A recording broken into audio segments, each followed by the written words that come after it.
was from a divorced family, struggled in school to fit in academically. Academics weren't my strong point, let's say. I was struggling from as early as I can remember, and even the second grade. School came hard. Learning wasn't a fun point for me. And by the 6th grade, I was diagnosed with something that's quite common now, ADD, or attention deficit disorder. Some of my teachers thought that it would be best for the way that I learn to remove me from some of my main classes. So I remember specifically in the 7th and in the 8th grade, teachers decided that every time I had math and every time that I had English, I would be removed. I would go to a learning center and spend time working on other areas of my education. And this actually, although best intended by teachers, created inside myself a feeling of isolation, of not fitting in. It was really embarrassing for me to try and sneak out of class and then sneak back in when the math and English were over and I'd rejoin my classmates. It made it difficult for me. I wasn't really an athletic kid. I played sports, but I didn't excel at them. I wasn't a smart kid, or so I thought. So I kind of didn't know where my group was that I could fit in with. But eventually I did find a group, as I believe many people do, and this group of people, they let me hang out with them, and I was accepted by them, and that meant the world to me. But for whatever reason, family troubles or academic troubles, this new group was pretty involved with drugs at an early age. I was the 7th grade when I met these guys, so I was 12 years old, and that was the group that embraced me and welcomed me in. A lot of my junior high years were spent maybe where most grade 10 and 11 students are. Bush parties, sneaking out and breaking curfew and stuff like that. So these friends of mine started in smoking weed and drinking and smoking cigarettes in the 7th grade. And obviously, when you're that young, like you said, the peer pressure gets to you and you just want to fit in. And being a kid who didn't fit in with other people, I would do anything to fit in with these kids. So I went right alongside with them, smoking and drinking. Involved with drugs, smoking weed becomes more than just a recreation. It becomes habitual, daily, many times, in between class breaks. Lunch hour was definitely the goal, was to see, who had weed and how could we get high. Everything that goes along with that. Again, my academics continued to slide. I was put on student contracts, suspended at times. By the end of high school, I had sort of shifted gears into a new group of friends, but they were maybe a little further along in the drug experience than I was, and it was in the rave community. I found a sense of belonging. How there is a high use of drugs in that scene as well, and heavier drugs. So by the end of high school, I had been experimenting with ecstasy, and it's called Special K ketamine, which is a cat tranquilizer. And I'd grown addicted to a drug called crystal meth, and that was the substance that I used on a regular basis.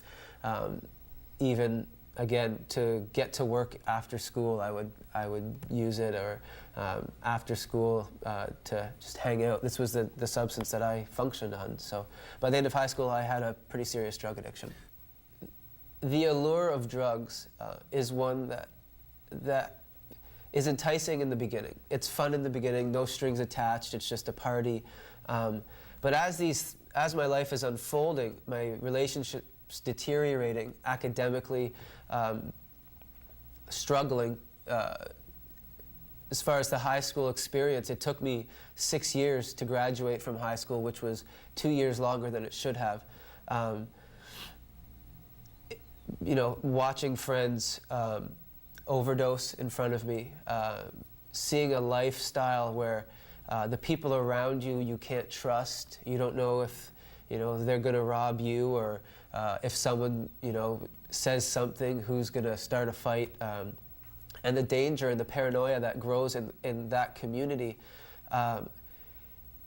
it creates inside of you this turmoil, because at one hand you get into this because it's fun. You found acceptance. And at the other side of things, when the addiction takes over, it's no longer fun. I found myself, I remember specifically one morning, it was in September. I was 19, so I had now just been out of high school I was finishing correspondence through correspondence high school. I was 19, it was September, and I was sitting in a parking lot with a friend. And we had been partying all night, as usual. And I remember I was sitting on a curb, and I looked up at my friend, and I asked her, when did this stop being fun? And I strongly believe that inside of an addict's mind, at least in my experience, an addict is probably one of the strongest anti-drug spokesperson that you could find.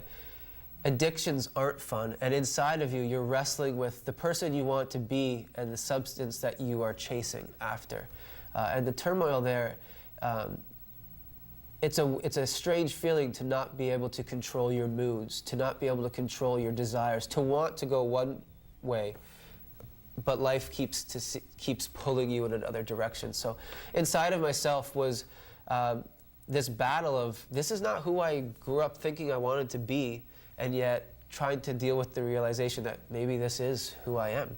So I had just gone through my drug treatment, my counseling program, and was able to get off of crystal meth, which I consider very fortunate. I know that there are people that I still know who struggle with addictions and are caught still in that cycle.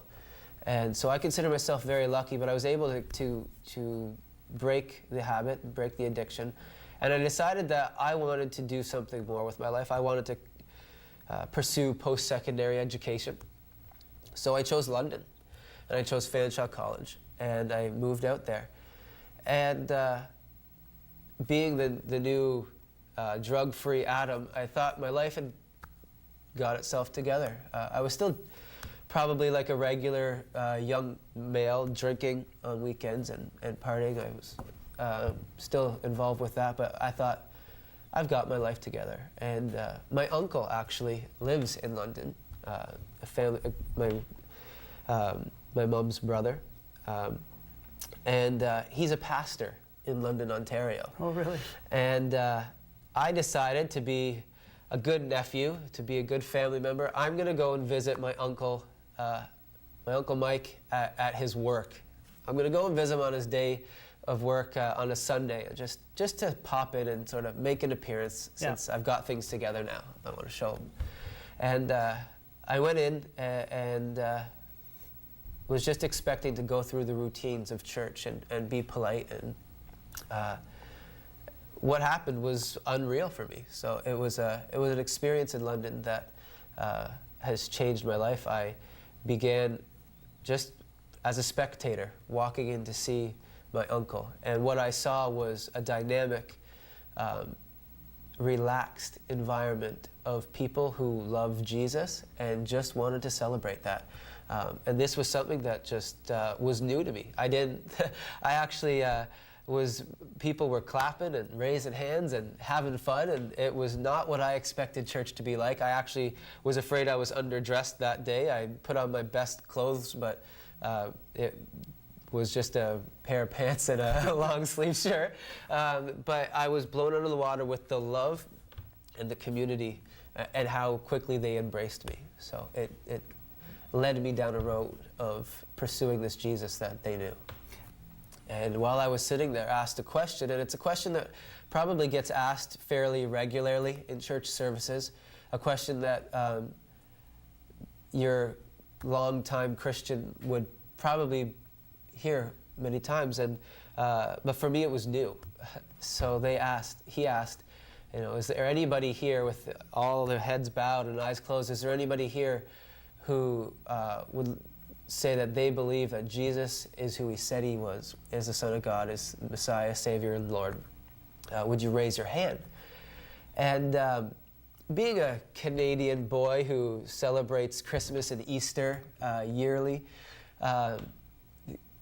I raised my hand with eyes closed and head bowed. I raised my hand being like, yep, he's who he says he is. Like, expecting that this was maybe just something that you do weekly with the congregation of sort of, yeah, we all believe this. Not specifically realizing what a pivotal moment that decision actually is. And it wasn't until I got to sit down with my uncle and other people in that congregation that I realized making a statement like that requires a response and a lifestyle to follow. And it's not about rights and wrongs or being perfect, but I began to engage myself with Jesus people and engage myself in the scriptures, in the Bible. And really, I figured if I've made this decision, I want to know as much about Jesus as I can. And so I started studying his life and then realized, well, his life looked pretty good, and he calls us to follow him, so my life should start to hopefully emulate him.